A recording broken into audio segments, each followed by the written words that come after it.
सतकेवल साहेब, सतकेवल साहेब, सतकेवल साहेब।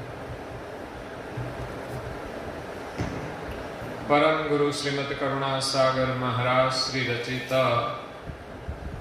पंचम स्वसंवेद यानी पंचम सूक्ष्म वेद जंगम तिलक चिंतामणि स्कंद है तीसरा और चौपाई नंबर है 93।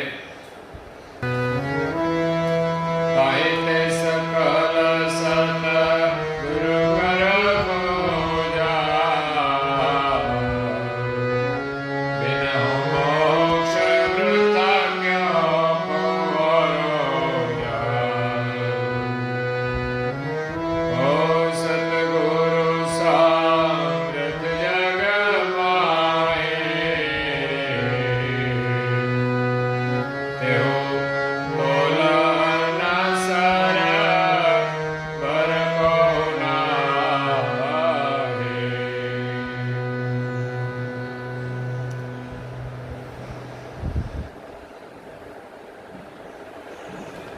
प्रेम भक्तजनों,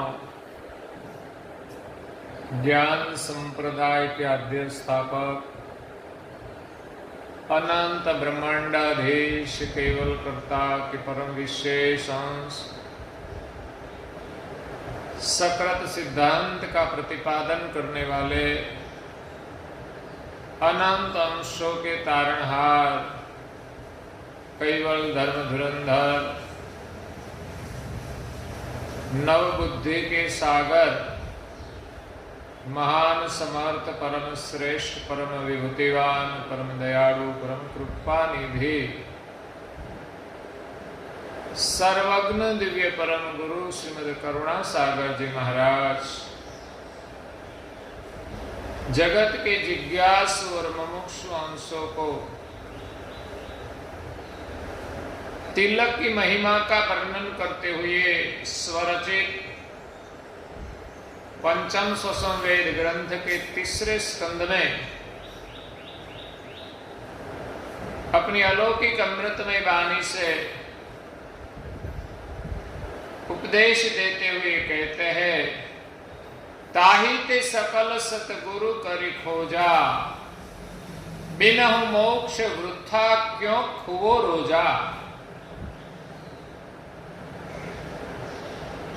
पीछे परम गुरु जी ने तिलक की महिमा का वर्णन करते हुए कहा कि सारे सृष्टि के सभी शरीर मृत्युलोक और देवलोक के और शरीर में निवास करने वाले सामान्य विशेष सभी अंश भाल तिलकवत अणि अग्रगति से उत्पन्न हुए हैं।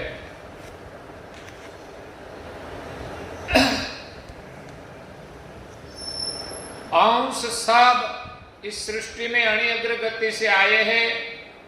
यहां आकर सभी अंश अपने स्वरूप को भूल गए। अणि अग्रगति जो थी वो विसर्जन हुई। अब निज घर वापिस जाना है। अगर तो जाने के लिए वो अणि अग्रगति का स्मरण चाहिए कि मैं अणि अग्र स्वरूप हूं। अंश तो जैसा है वैसा ही है, लेकिन फर्क क्या हुआ है कि विसर्जन हुआ है। जैसे कोई सिंह का बाल बचपन से अपने परिवार से अलग हो गया और भेड़ के साथ मिल गया,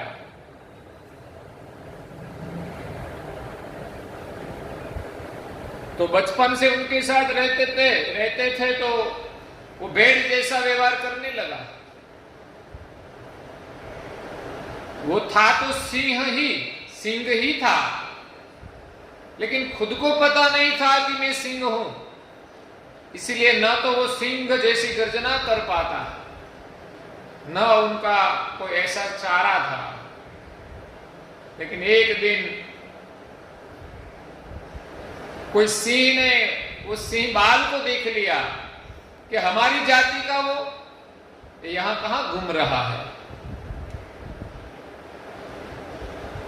तो जब सिंह उनके पास जाने लगा तो भेड़ सब भागने लगे, तो भेड़ के साथ वो सिंह का बाल भी भागने लगा। लेकिन सिंह तो सिंह था, उसने तो छलांग लगा के वो सिंह बाल को पकड़ लिया। तू कहां जाता है, तू भेड़ के साथ डरता है।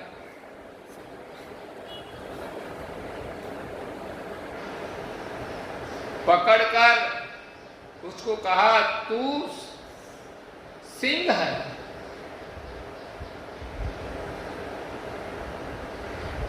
लेकिन उसको पता नहीं चलता, वो तो अपने जो स्वभाव में थे वही स्मृति में ही रहते हैं। उनको समझाने के लिए जो सिंह जानता था कि मैं सिंह हूं और ये मेरा बाल है, उनको वो एक सरोवर के तीर पर लेके आए और सरोवर में अपना मुखारबिंद दिखाया। तो वो तो जानता है कि सरोवर में तो तुम दिखाई देते हो, तेरा चेहरा दिखाई देता है। क्यों? कि सरोवर के अंदर कभी उसने देखा नहीं था, तो इसमें सिंह का स्वरूप दिखाई देता है। उसको लगता है कि मेरे पास जो आया है उनका रूप है। लेकिन जब वो सिंह भी सरोवर के अंदर देखने लगा तो दूसरा स्वरूप दिखाई दिया, तब पता चला कि ये उनका रूप है, ये मेरा रूप है। तो हमारी स्मृति हम भूल गए हैं कि हम सृजनहार के चैतन्य अंश है। अब ये स्मृति चाहिए तो परम गुरु का ज्ञान से, उनका लक्ष्य से हमें स्मृति वापस आएगी और हमारी वृत्ति अणियग्र बनेगी। एक सृजनहार के साथ हमारी वृत्ति जुड़ेगी, तब हमारी वृत्ति अणियग्र बनेगी। तो ऐसे अणियग्र गति का महत्व है।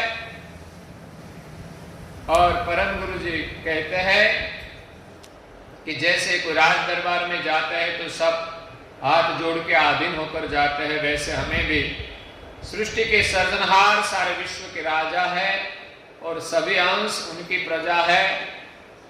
हम सब हाथ जोड़ के बाल तिलकवत गति से, नम्रता से सृजनहार को हम प्रार्थना करें। तो अणियग्र गति से हमें स्तुति करनी चाहिए। और एक बात समझाई कि अंश अपने को भूल गया है, तो निज घर जाने के लिए अणियग्र गति चाहिए। जैसे जमीन में गाड़ने के लिए किला जो होता है वो अणियग्र होता है, चाहे दीवार में गाड़ने का किला हो या जमीन में गाड़ने का हो, वो अणियग्र होता है। छोटी बड़ी किलियां आती है, सब अणियग्र होती है, तो अंदर प्रवेश करती है, कितने भी मजबूत दीवार हो इसमें भी चली जाती है। तो वैसे इस संसार की जो सब भ्रमणाएं हैं उनको तोड़कर हमें सृजनहार तक पहुंचना है। तो हमारी गति अणियग्र होनी चाहिए। जैसे किला होता है, लेकिन किला अपने आप जमीन में नहीं प्रवेश करता, प्रवेश कराने वाले कोई पुरुष होते हैं। वैसे ही सदगुरु की कृपा से ये अंश सृजनहार की प्राप्ति कर सकता है। तो सृजनहार को पाने के लिए हमारे जीवन में सदगुरु की आवश्यकता है। बिना सदगुरु फेरी के भव भुगतो धिक आत्म हताई। सदगुरु के शरण में गए बिना हम कितना भी दुनिया भर का साहित्य पढ़ ले, लेकिन सृजनहार की प्राप्ति नहीं होगी। क्योंकि दुनिया के साहित्य में भिन्न भिन्न मत होता है। हमारी बुद्धि भ्रमित हो जाती है कि ये सच है, वो सच है, क्या सच है। एक सच का अनुभव समर्थ सदगुरु कराते हैं। परम गुरु जी कहते हैं कि ताहित सकल सदगुरु करो खोजा। सर्जनहार को पाने के लिए, उनको समझने के लिए हमें मनुष्य जन्म मिला है।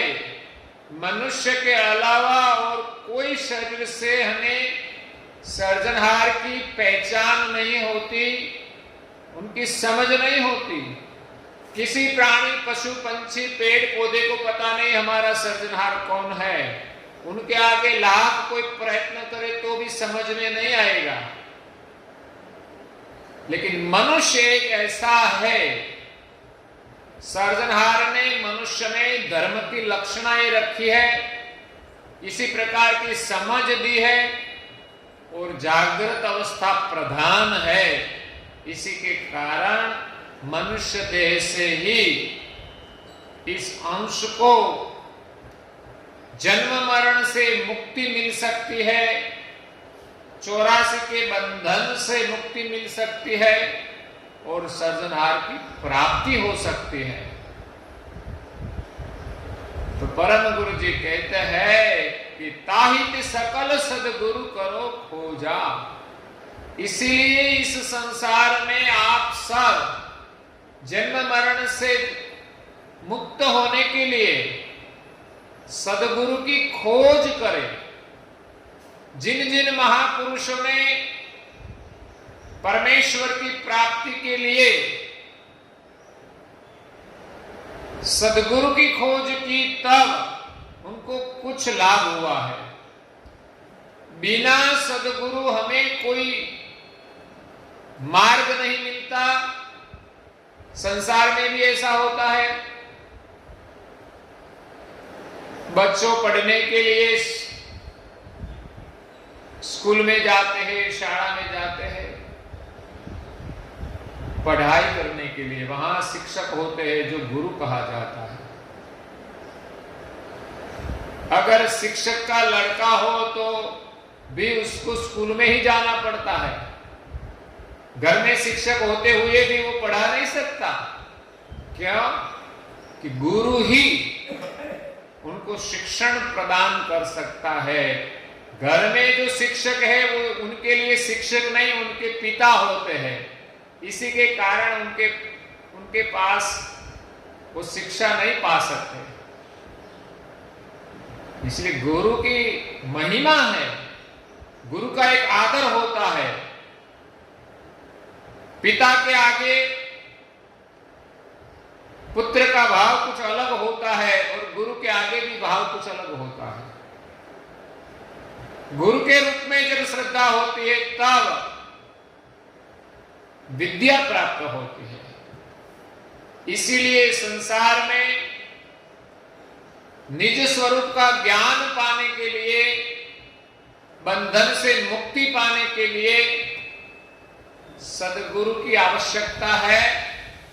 और जब हमें इच्छा हो कि हमें परमेश्वर की प्राप्ति करनी है तो पहले संसार में हम ऐसे परमेश्वर को प्राप्त हुए कोई बुद्ध पुरुष की खोज करें, समर्थ सदगुरु की खोज करें। बिनहु मोक्ष वृथा क्यों खुवो रोजा। मनुष्य जन्म मोक्ष के लिए मिला है।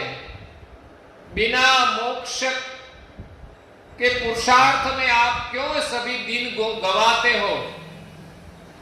संसार के कार्य के पीछे हम दौड़ते रहते हैं। हमें जितना चाहिए उतना तो हमारे पास है, फिर भी और कुछ चाहिए, और कुछ चाहिए, और कुछ चाहिए। ऐसे करते करते तो जीवन खत्म हो जाता है।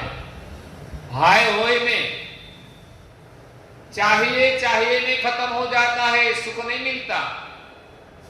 परम गुरु जी कहते हैं कि बिनहु मोक्ष, मोक्ष की प्राप्ति के बिना, मोक्ष के लिए पुरुषार्थ किए बिना हम एक एक दिन गवाते हैं।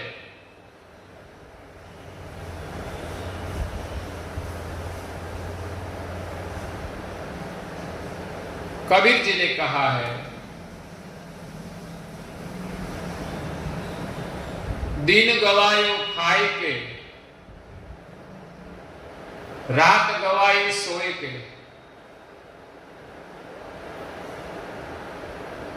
हमारा दिन चला जाता है खाने पीने में और रात सोने में चली जाती है।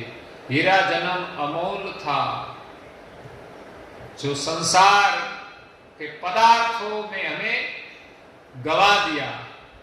संसार का जो पदार्थ है, उनका जो सुख है, वो कौड़ी के समान है, जिनकी कोई कीमत नहीं, कोई मुफ्त में भी दे देते हैं। संसार का सुख मुफ्त में मिले तो भी हमें मनुष्य जीवन गंवाना नहीं चाहिए। मनुष्य जीवन की सार्थकता आत्म कल्याण में है, सदगुरु की खोज में है, सदगुरु की आज्ञा पालन में है,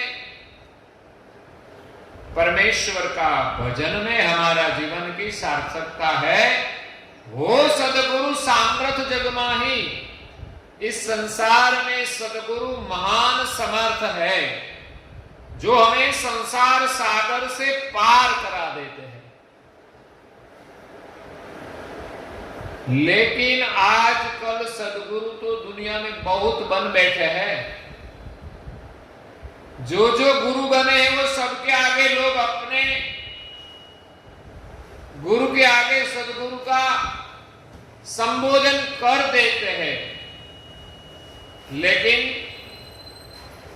सदगुरु के संबोधन से सदगुरु बना नहीं जाता। जिनको अपने स्वरूप का अनुभव हो गया, अगर तो अपने पास स्वरूप का अनुभव है, वही सदगुरु है। और यहां जो समर्थ सदगुरु की बात है, वो तो खुद को भी जानते हैं और सृष्टि के सृजनहार को भी जानते हैं। वही समर्थ सदगुरु है, जो अपने स्वरूप को मिलाकर, अपना स्वरूप का अनुभव करा के हमें अपने सजाति के सृजनहार की प्राप्ति कराए, वही समर्थ सदगुरु है। तेहु तोलना सरबर कोहु नाही, उनकी तुलना करे ऐसा संसार में और कोई नहीं है। सरभर उनके समान कोई नहीं है। जैसे सूर्य जैसा एक सूर्य है, सूर्य की तुलना संसार का कोई प्रकाश नहीं कर सकता।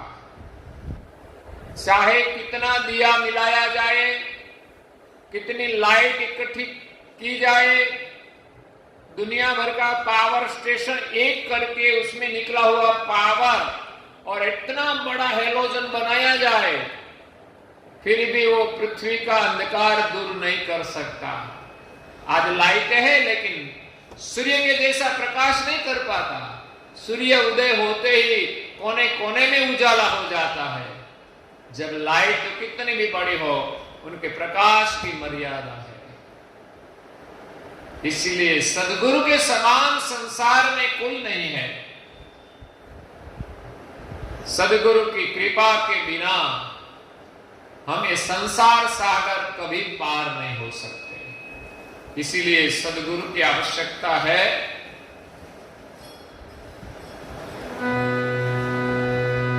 एक भजन में कहा है,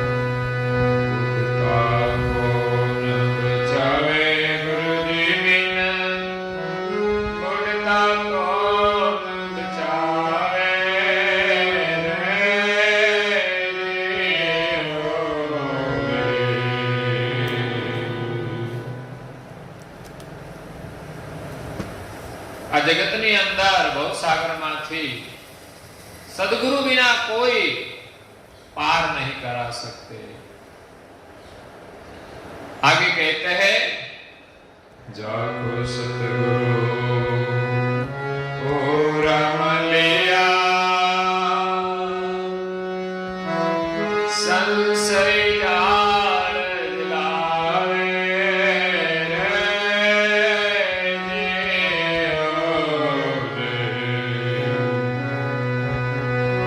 रे भिन्न भिन्न कर वेद सुनावे अगम देश लई जावे गुरु जी बिन गुड़ता कौन बचावे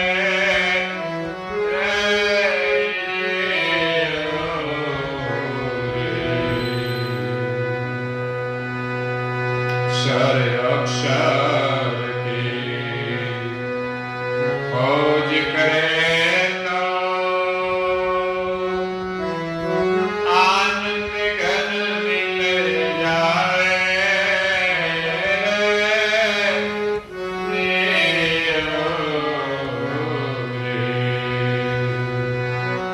अंबाराम कहे सतगुरु का संगे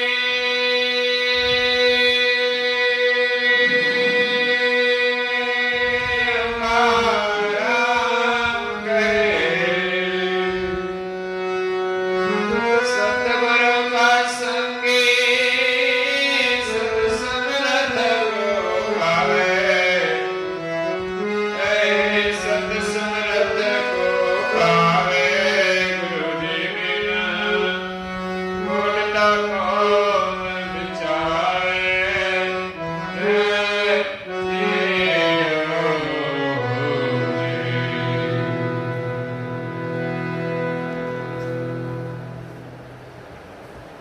जाको सदगुरु पूरा मलिया संशय जाल जलावे।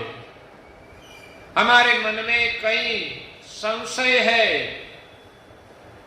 सर्जनहार की प्राप्ति के लिए, लेकिन जिनको सदगुरु मिल जाता है उनका सभी संशय दूर हो जाता है। जैसे सूर्य का उदय होने से सब अंधेरा अपने आप चला जाता है,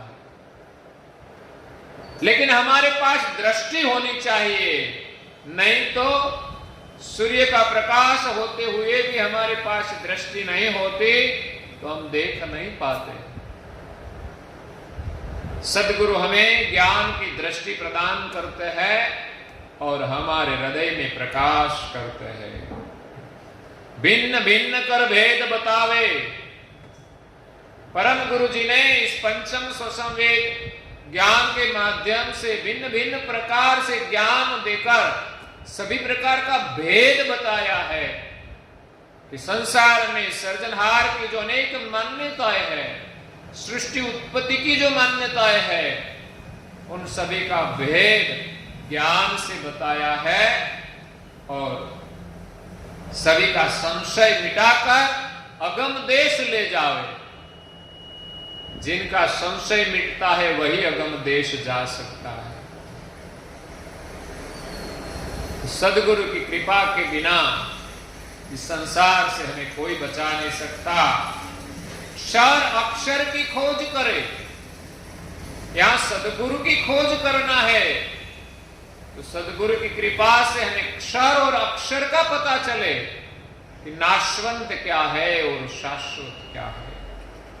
जब पता चले कि संसार नाशवंत है तब हमारा मन नाशवंत पदार्थों से ऊपर उठ जाएगा। जब तक हम नाशवंत में सुख ढूंढते हैं तब सुख मिलने वाला है ही नहीं। लोग चाहते हैं सुख को, उनके पीछे दौड़ते हैं, लेकिन मिलते हैं क्या? दुख ही मिलता है। कभी सुख लगता है लेकिन सार में हम देखें, जब हम ये शरीर छोड़ेंगे तब पता चलेगा कि संसार से हमने क्या सुख पाया। पदार्थ तो प्राप्त किया, वो सब तो छूट गया। हमने इकट्ठा किया हुआ जो पदार्थ, सब सुख साधन, न तो हमने सुख दिया न तो हमारे परिवार ने सुख दिया। सुख का मार्ग कोई और था, लेकिन वो हमने पाया नहीं। नाशवंत में जो सुख की चाहना करते वहां से तो दुख ही दुख मिलता है। अगर नाशवंत में सुख मानना वो भी भ्रमणाएं है, लेकिन क्षर अक्षर का जब पता चले तब सच्चा सुख क्या है वो पता चलता है। क्षर का सुख सब छूटने वाला है, रहने वाला नहीं है।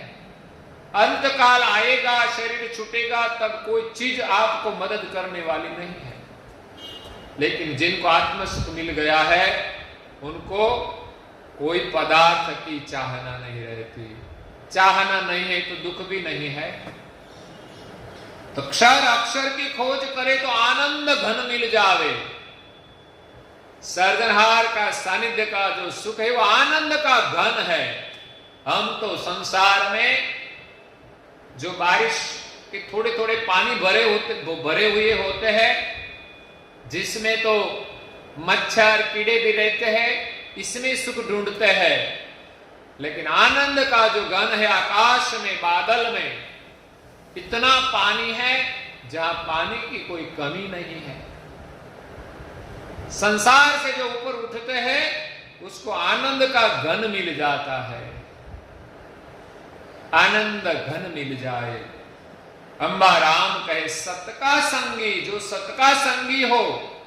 इस शरीर में चैतन्य एक सत्य है, लेकिन कौन ढूंढते हैं इस सत्य को? किसकी चाहना है कि हम कौन है और सभी शरीर में चैतन्य है उनको हम देखें। लेकिन हम तो शरीर को ही देखते हैं, रूप रंग को ही देखते हैं, भौतिक पदार्थ को ही देखते हैं। लेकिन सब में एक चैतन्य समान है, सब एक ही सर्जनहार के अंश है। उनके साथ हम मैत्री भाव नहीं रख सकते तो हमें सुख मिलने वाला नहीं है। सत का संगी सत समर्थ को पावे। सभी शरीर में सर्जनहार का चैतन्य अंश है, वो सत का संगी होगा। अगर हमारे शरीर में एक सत्य है जिनके कारण असत्य शरीर चल रहा है, तो वो अंश समर्थ सर्जनहार का है। इस अंश को जिसने पा लिया, उसका जिसने अनुभव कर लिया, वही सत समर्थ को प्राप्त कर सकते हैं। तो यहां परम गुरु जी कहते हैं कि सदगुरु के समान विश्व में कोई नहीं है। और आगे कहते हैं कैवल पदयाद बदयज मावे पावत ही जय गुरु करत दिलावे। कैवल पद सदगुरु नहीं मीनो सलंग सुतर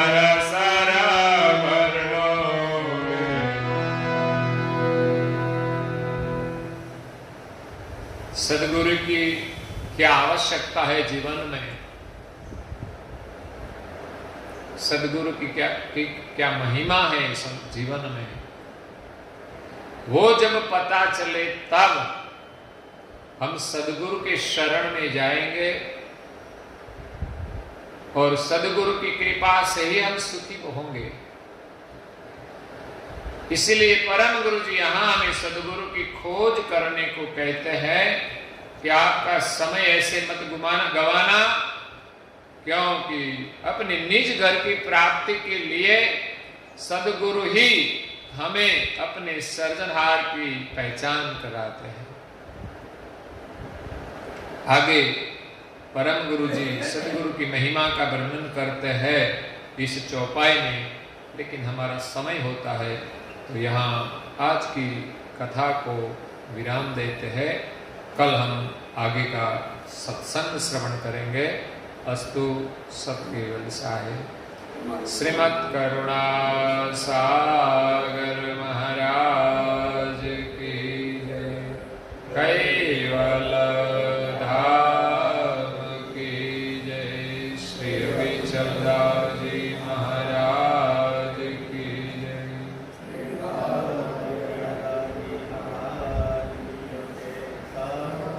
सत केवल साहेब सतगुरु।